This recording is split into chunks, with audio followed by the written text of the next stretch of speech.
when we die, if we follow the laws, and we have a good death, a medicine death.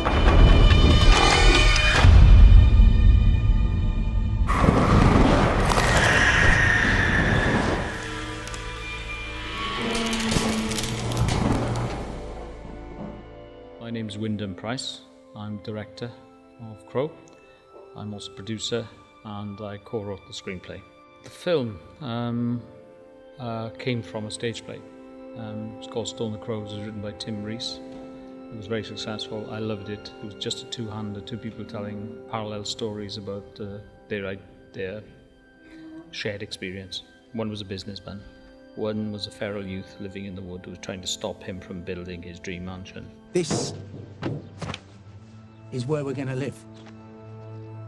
I've sold our house, and I've bought this, as far as the eye can see. I'm Nick Moran, and I play Richard Tucker, who is a very wealthy merchant banker who's decided to relocate to the country and buys a large country estate without the house, because that's gone to the National Trust, with the view to building his own mansion on the grounds. And he does it in the same sort of city cutthroat manner that he's conducted all his other business, and it becomes an immediate conflict of interest with the resident squatters. They're not squatters, the residents on the estate, and his plans to build it into a fiefdom, to build his own little kingdom with these hundreds of acres that he's bought off of a bankrupt aristocrat.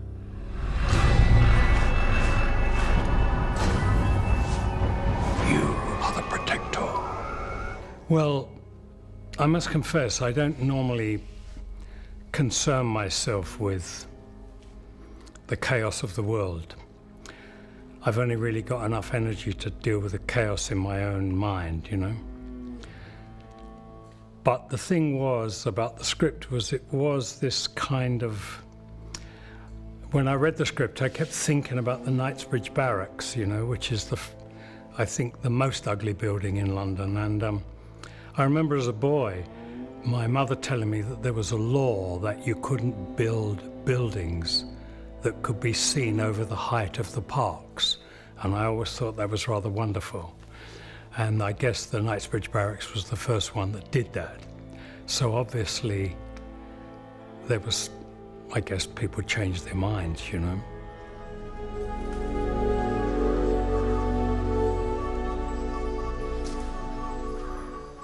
I'd always believed in magic, Harley, but I'd never felt it. I never heard the drums of the ancestors echo through me.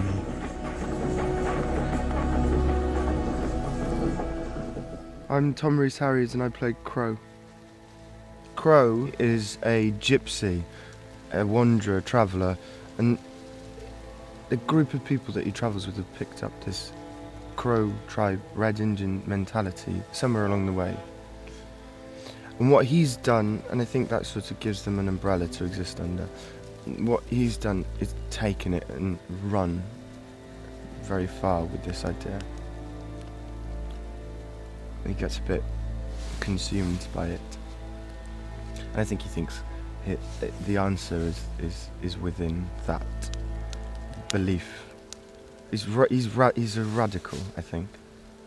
On more of a basic level, I started picking up images such as the sort of semi-naked torso, the half-shaved head, which I really liked because I thought it looked quite visceral and raw, and I wanted a change between flashback Crow and present-day Crow, and had initially thought about using ink tattoos. I decided not to use ink tattoos, but to sort of draw on this concept of scarification tattoos, where somebody cuts into their own skin, leaving permanent raised scars. So this sort of image was the inspiration for the freshly cut V, beak-like V, that I cut into Tom's chest. But I really enjoyed it. I like the crew, small, everybody cares, which is important. I'm particularly fond of the director, Wyndham. He's a really, really interesting man. Underestimate him at your peril, kind of thing. I really enjoy spending time with Andrew Howard. He's a great actor, but also a lot of fun.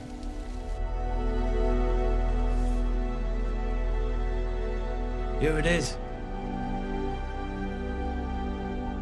Exactly as I remember it. My name is Andrew Howard, and I play the character of Harley. Harley is a senior member of the tribe. He may consider himself one of the leaders of the tribe, the Crow tribe. They've been living on the commune in the woods for many, many years now, since the big incident, and he's a protector of Crow. He's a father figure, paternal figure of Crow, and he's inclined to explode. And certainly when the camp and the tribe is beginning to come unhinged and fall apart, he is the one who takes it personally, emotionally, and wants to do something about it, but it's hard for him to control his anger.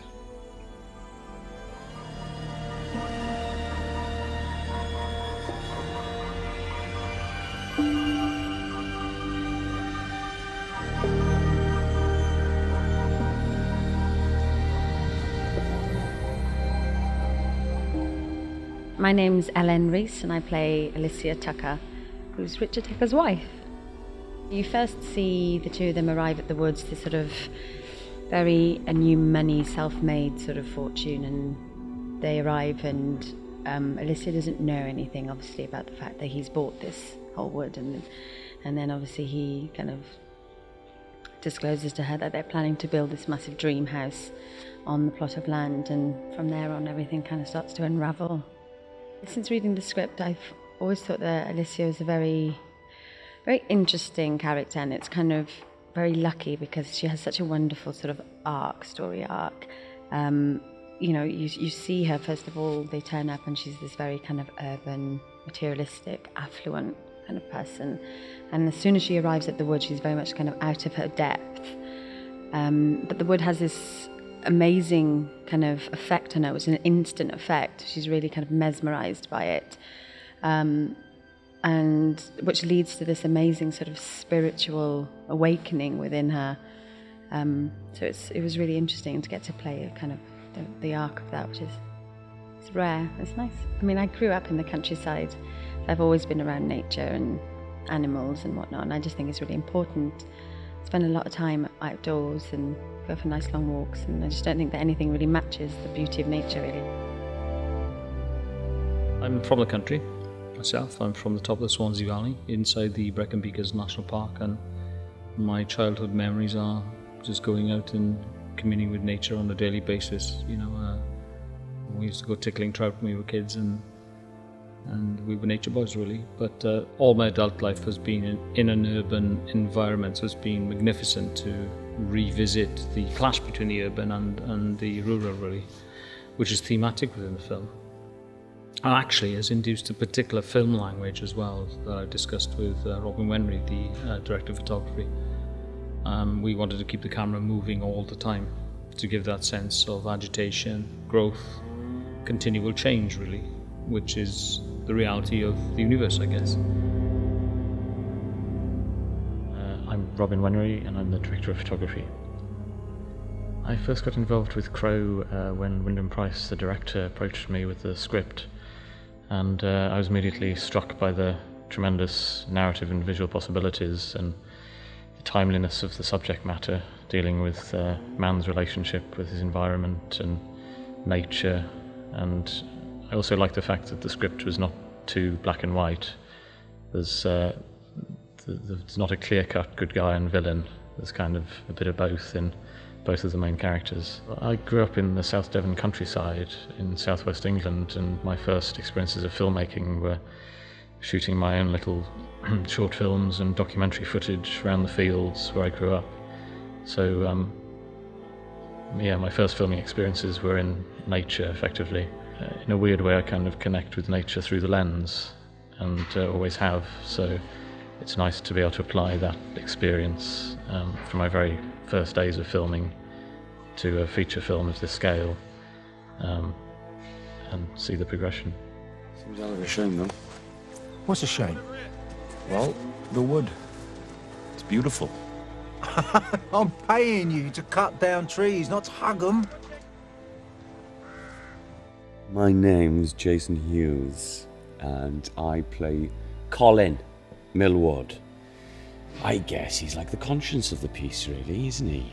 He's an architect, engineer. He's been employed by Tucker to build his house for him. And starts to realise that the wood is an incredible and beautiful place, and that it's ancient, and that they really shouldn't be chopping down the thing and shouldn't be building a house there. I'm not a nature boy. I don't mind a bit of it. but that was what's so wonderful about the script. With Tucker, I get to revel in the fact that I'm not a nature boy. You see this wonderful eco artist environment, and part of you thinks, oh wow, that's wonderful, but then the evil cynic part of me thinks, what a waste. So I'm not a nature boy. I don't have to be. I get to revel in the other side of it. It's the opposite of what Socrates said, you know. He said, like, beauty first, victory is secondary. And I thought victory is never secondary to developers, you know. They don't give a toss about beauty, you know. So that was the kind of thing I thought, yeah, it's a science fiction movie, and it's an unusual movie, but it's about a real problem. I mean, London is just, every time I go away and I come back to London, there's more ugliness, you know. The beauty of the London where I grew up is just being demolished, and I don't know why. Have you thought about building a carbon-neutral dwelling, Mr. Tucker? Solar panels, filtered rainwater, even recycled wastewater can greatly reduce your footprint. You'll have my footprint on your arse if we're not at stage 3 in 2 months. My name is Emily Bevan, and I'm playing Jill. And Jill is the junior architect who's working with Millward on the construction of Tucker's new home. And she is quite into eco-architecture, and a lot of her ideas for his property are kind of, you know, ones that are environmentally friendly, so she's quite in touch with nature. I was really excited by the script for Crow. I thought it was really unique and very intriguing, and I love the idea of this Crow tribe and how they've got their mythologies and their own kind of language, and I could tell just reading it that visually it was going to be a really exciting project. And I think it's interesting looking at the tension between, you know, building and moving into the future, and then preserving nature and the environment. There's Crow and reverse Crow, and light and dark merge, and inside and outside they come together. My character Ray is the father of Crow, they're like travellers who've been pushed off the land, and the backstory that they're living sort of under motorways and things like that, but always has a spiritual yearning to go back to the land and protect it. If you're trying to protect something that, you know, sometimes you do have to fight, and you know, we're told by governments to fight sometimes for the defense of your country. So for Crow and Ray, I think the land, you know, where the forest is their country, and they probably would fight to the death for it. So I think there would be an understanding by Ray of Crow's actions. Well, I was attracted to the role, like anything I do, really, after reading the script, and it's not your typical sort of horror film. It has some other sort of message in it. And also my son, played by Tom, who I'd worked with before. So, and then I've had Ellen was in it as well, and Nick. So it was that excited me. And coming back to Wales, I get closer to nature by going surfing. So I sort of immerse myself in the ocean, get cleansed, catch a few waves, yeah, I've been doing that for about 20 odd years now. So that's how I get my escape from this crazy job that I do, and just play with Neptune on the sea. It's a genre piece, but it's very clever. It's typical of Wyndham, really, and his kind of how creative he is, because it's got there's a spin on it, there's a twist on it, you know. There's a sort of very spiritual kind of aspect to the film, and there's a sort of eco message, and it's just not a flat-out horror thriller piece. There's a little bit more to it than that, and I thought that was very clever.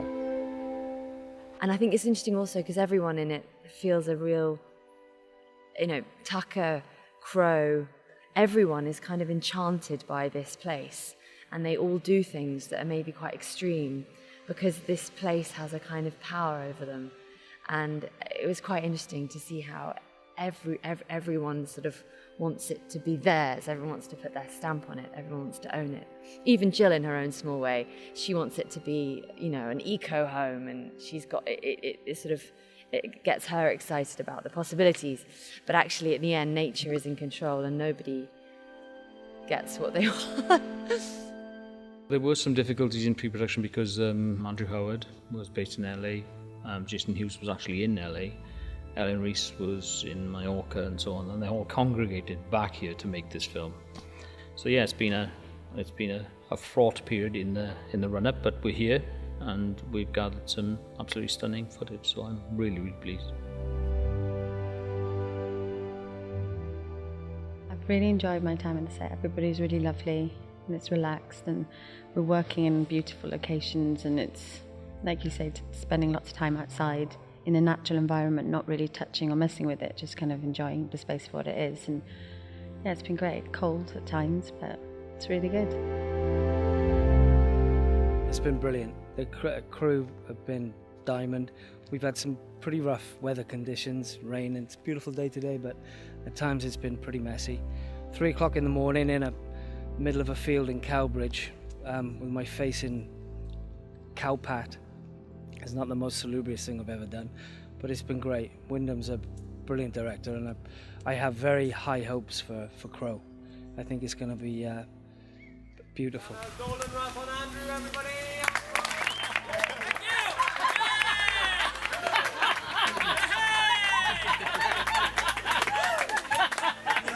Here we are, in the green screen studio, just wrapped on Terence, so we've actually finished all of principal photography now for Crow. It's been quite a journey, and we're nearing the end now, and it's been absolutely marvellous working with all the crew here, and with Terence, you know, an icon of British cinema, world cinema even, you know, with that incredible list of films and directors. Very humbling, really. I think he was absolutely extraordinary, and he really enjoyed it, and it was a pleasure to hear the words that he'd enjoyed reading the script and watching what we'd done, the rushes and so on, and so I think we did some beautiful stuff. Now we're heavily into post and the completion of the film, and you know, we'll deliver in a few months, and it's I'm looking forward to it immensely, and it's been an extraordinary journey. I've really, really enjoyed it. It's been hard, like all films are hard, but hey, you know, that's why we do it. We love it, really.